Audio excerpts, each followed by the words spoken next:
जय हिंद स्टूडेंट्स। आज हम चर्चा करेंगे संसद में हाल ही में पेश किए गए 3 विवादित बिलों के बारे में, जिन्हें लेकर सरकार और विपक्ष आमने सामने है। इन बिलों में साफ कहा गया है कि अगर कोई प्रधानमंत्री, मुख्यमंत्री या मंत्री लगातार 30 दिनों तक हिरासत में रहता है तो उसे अपने पद से हटना पड़ेगा। यानी 31वें दिन से वह अपने पद पर नहीं रहेगा, चाहे अदालत ने उसे दोषी ठहराया हो या नहीं। 20 अगस्त 2025 को गृह मंत्री अमित शाह ने लोकसभा में 3 अहम बिल पेश किए। पहला, संविधान का 130वां संशोधन बिल। दूसरा, केंद्र शासित प्रदेशों का संशोधन बिल। और जम्मू कश्मीर पुनर्गठन संशोधन बिल।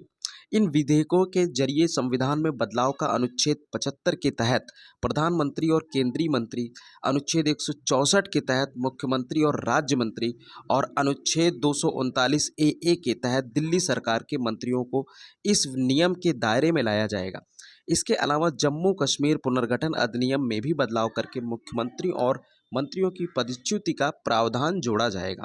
सरकार का कहना है कि इस कदम से राजनीति में साफ सफाई आएगी और भ्रष्टाचार पर रोक लगेगी।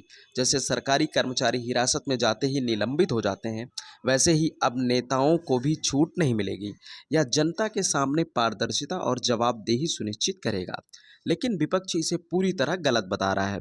उनका कहना है कि यह लोकतंत्र के खिलाफ है और निर्दोष जब तक दोषी साबित न हो जैसे सिद्धांत को तोड़ता है। विपक्ष को डर है कि सीबीआई और ईडी जैसी एजेंसियों का दुरुपयोग कर सरकार राजनीतिक विरोधियों को फंसाकर 30 दिन की गिरफ्तारी दिखाकर सत्ता से हटा सकती है। वे इसे ड्रैकोनियन, असंवैधानिक और लोकतंत्र के लिए खतरा तक कह रहे हैं।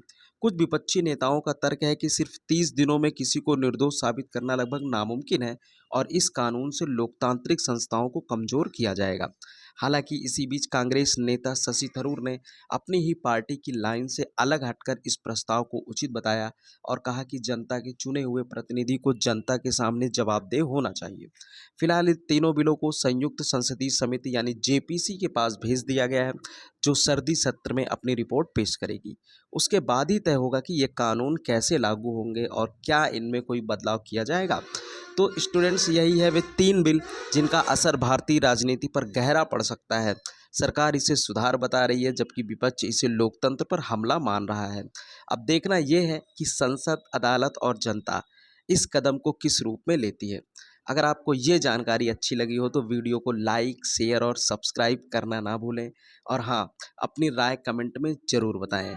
जाते जाते हम आपसे ये एक बात कहना चाहते हैं कि अगर आप स्टूडेंट हैं, क्लास 9, 10th, 11th, 12th में पढ़ते हैं, तो आप हमारे चैनल पर पढ़ाई भी कर सकते हैं, क्योंकि यहाँ पर लाइव लेक्चर्स और ऑनलाइन लेक्चर्स बिकते हैं और पढ़ाए जाते हैं।